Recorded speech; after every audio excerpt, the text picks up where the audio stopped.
The keys. While waiting for the cashier at a grocery store, have you ever switched over to the seemingly shorter line than only to watch helplessly as your original place passed through the checkout? Then you're forced to wait and wait and wait for some fossilized clerk who is apparently stuck living in slow motion. This, of course, only and always seems to occur when you are the most pressed to make an appointment, like wading through frozen molasses with your ankles tied together while chained to an iron anvil. My darling wife, Lynn, and I, during a trip to Barbados to help a family adopt a baby from Florida, had one of these tyranny of time experiences. After a late arrival on a flight from Miami, in a futile attempt to make up time, we changed lines not once, but twice at the customs in Barbados, only to be delayed by an overly efficient and officious official.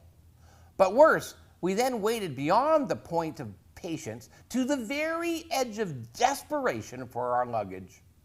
Everyone else had come to the baggage carousel, picked up their suitcases, and left, while we waited until it seemed that there was no one left in the entire airport. And then both of our bags suddenly fell down the chute onto the conveyor belt for no apparent reason. The absolute last pieces to be taken off, forwarded from the plane. You see, our plan was to be there early, to be picked up by this adopting family. And of course, we wanted to make a good impression, a professional and favorable first appearance. I was worrying as now we had greatly delayed them, making them wait in the hot Caribbean sun at an airport that was lacking in any air conditioning. In a matter of speaking, no matter how hurrier I became, the further behind I had become. Our adoption mission was successful. And the family, well, they were wonderful, not to mention being entirely understanding about our tardiness. But now, the real story begins. After returning to Miami on our flight that arrived earlier than was scheduled.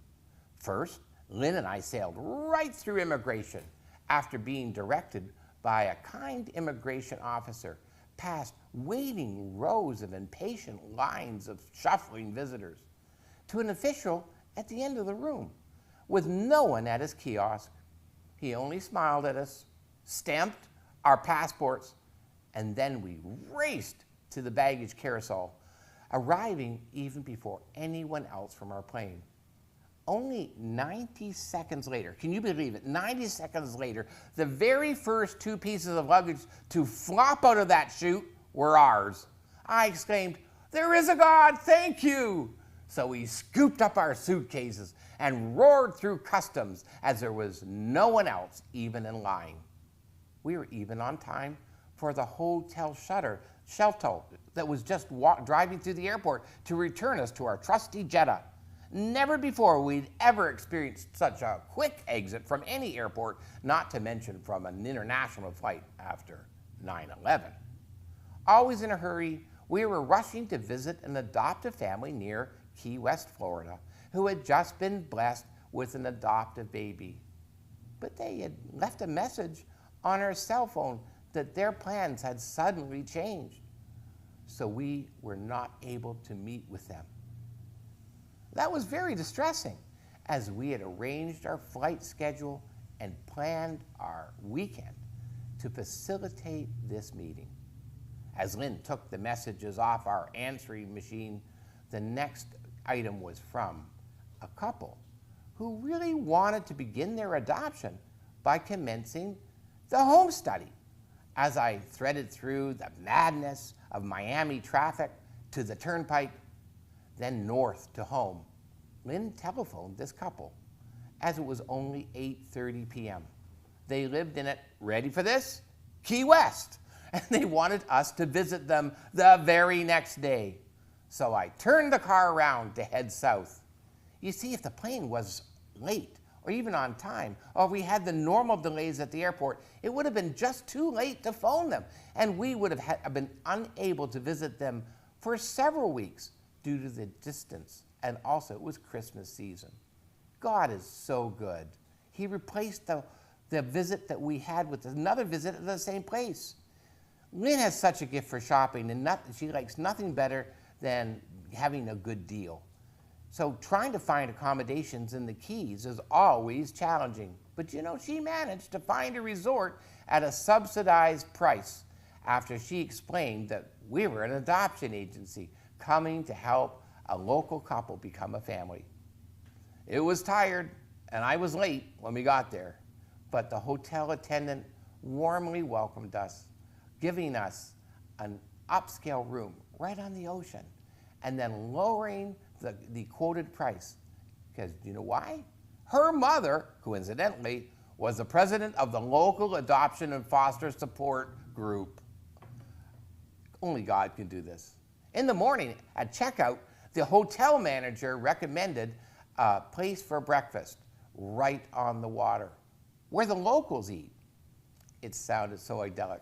So on our way back to our appointment, we drove past the IHOP and pulled into this diner that had backed up into a marina.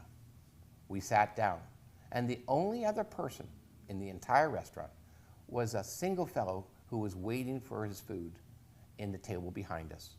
After we ordered, a man came over carrying the food and says, "As the owner of this establishment, I never sit down with my customers, but I'm making an exception today for you."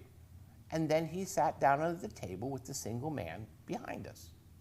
And they began to talk loudly about a local arsonist who was destroying homes in the area. As we have friends who lived in the Keys, we asked a few questions and were quickly included into the conversation.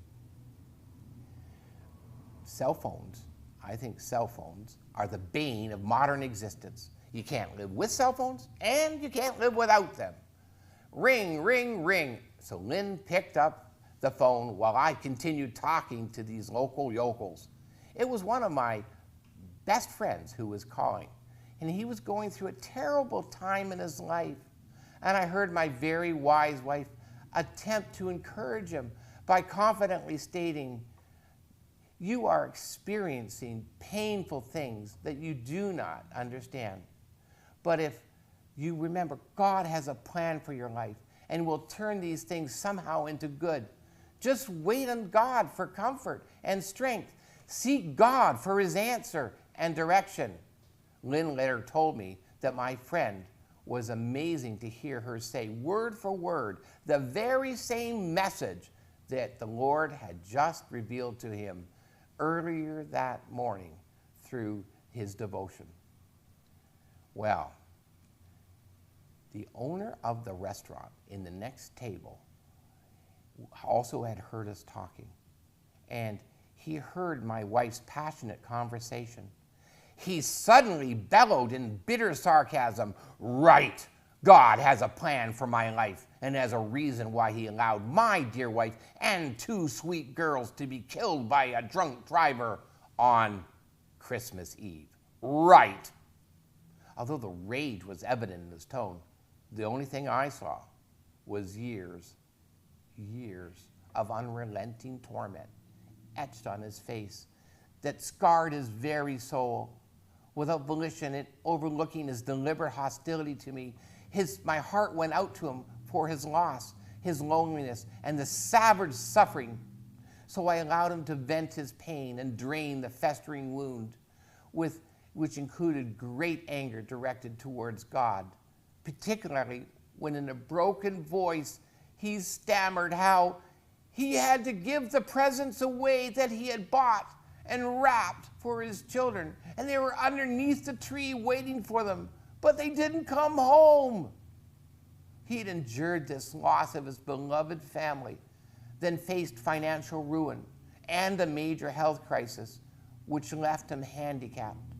And he ranted, and he raved, and he rambled until he finally ended up crying softly, I gently reminded him that regardless of us never being able to understand or figure out any of this, God truly feels your sorrow. God loves you tenderly. God is crying for you. One day, brother, you will be reunited with them in heaven. And then all I could do was give him my phone number, inviting him to call me anytime, day or night. He seemed to appreciate my invitation, and I hope at least he felt my compassion for him. Wow. And it was not even yet 9 o'clock in the morning. We jumped into our little car and started to jet south across the beautiful overseas highway in the Keys, which links the many islands to each other by these 40 bridges. All around us, on every side, was a rich kaleidoscope of scintillating shades of the brightest and bluest seas that God ever painted. The Caribbean should be copyrighted and trademarked as its very own color. Beaches and boats, seagulls and sunbathers, white clouds and whiter combs of sea foam, and always the ocean on both sides, painted a portrait on every side, on every window. Moments like this can only be experienced. Words fail and memories fade. And then that beep, beep, beep of that phone, it was ringing again, only to steal my attention and shatter my transcendent appreciation of God's glorious creation. It was my friend again, calling to thank Lynn for her inspiring message to him. And as she passed the phone to me, groan, I told him about the sad man who had just lost his entire family. And as we talked, the Lord had me remind my friend who had lost his daughter in a car crash about the many other miracles in his life when God had blessed by helping him through his other trials. I told him that life is like a dot-to-dot coloring book given to a child. Well, at first, the pictures in that dot-to-dot color book are simple. The dot views and the numbering are easy. And you can even sort of see the pattern even without connecting all the dots. But then as the book gets more, the pictures get more complicated, the numbering gets more obscure and confusing, the dot patterns are more confusing, and it only starts to merge, the pattern only starts to merge after you connect every dot. You see, life is like that. Some things never make sense until God connects the final dots of your life. Only then you'll be able to understand what the Lord has been doing in your life through all these many tragedies that you've experienced. But if we're all honest, we all get stuck on a page or two saying that, what is this all about? This page number 39 doesn't make sense. And what about page 43? God must be cruel or made a mistake, or at the very least, he must have been sleeping when he allowed the terrible X factor into our life. As a child painting in the coloring book of my life, I was stuck on a terrible arrangement of painful dots. And so, in desperation, I remember what I did. I carefully reviewed pages 1 through 38 in my own book. And as I saw God's pattern, slowly faith awakened in my spirit. As I saw the author of my dot-to-dot coloring book had the wisdom to make wonderful pictures of all the other things that were in my life. Therefore, I just had to trust him that even if I could not make sense of this at this time, there was still meaning in the madness, albeit far beyond my comprehension from my current frame of reference. Participating in the pain prevents us from appreciating the purpose, and it impairs our apprehension of the point of the whole experience. The miles clipped, and as I attempted to encourage my friend, we ran out of road at the end of bridges and US 1 in Key West. He thanked me, saying goodbye as we drove up to the driveway of the couple where I had come to help with their home study. We wanted to help them adopt these children, and they welcomed us warmly to their home. They invited us like royalty, and they made new friends with us, and they were unable to have biological children together, but they longed for the experience of a family. As part of the excuse for being somewhat tardy, I told this couple about my friend losing his daughter and the man who had been bereaved from his family. The husband suddenly stopped me and then told me the tale of how his wife suddenly divorced him after 24 years and moved to a northern state, taking his 2 daughters with him, 14 and 10 years of age. A short time later, he received a horrendous telephone call that on the way home from church with his girls, his ex-wife ran through a red light at a high speed. A pickup truck crashed into the car, instantly killing his older daughter and severely and permanently injuring his younger daughter, who was then in the hospital for many months after that. This dear man had his faith in a loving God severely tried, and he had gone into a year of counseling to help him endure such devastating loss. The adoption business was shelved as Lynn and I ministered to him, but he ended up ministering to us.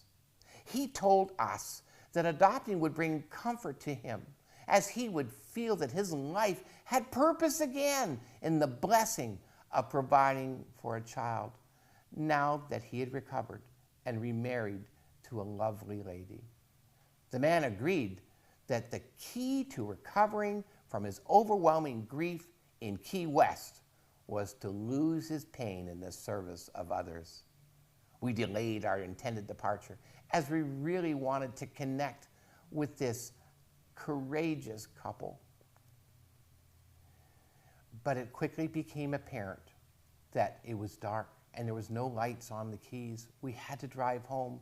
Only a half moon sparkling across the black water illuminated the long road back home. 5 hours of driving, and Lynn and I passed yawns between us like a ping pong match. Then 2 hours from home, we received another call from someone that we were counseling who was lost in his addiction. He had just overdosed and was desperate for us to help him. As we talked and prayed for him, he decided to throw out his stash of drugs, a large number of drugs, so dangerous that it would have definitely, most certainly killed him had he continued taking them. It was a personal victory for this addict and a step towards his deliverance. We stopped in the middle of a road and picked him up and transported him to a safe home so his family would be able to be monitored throughout the night.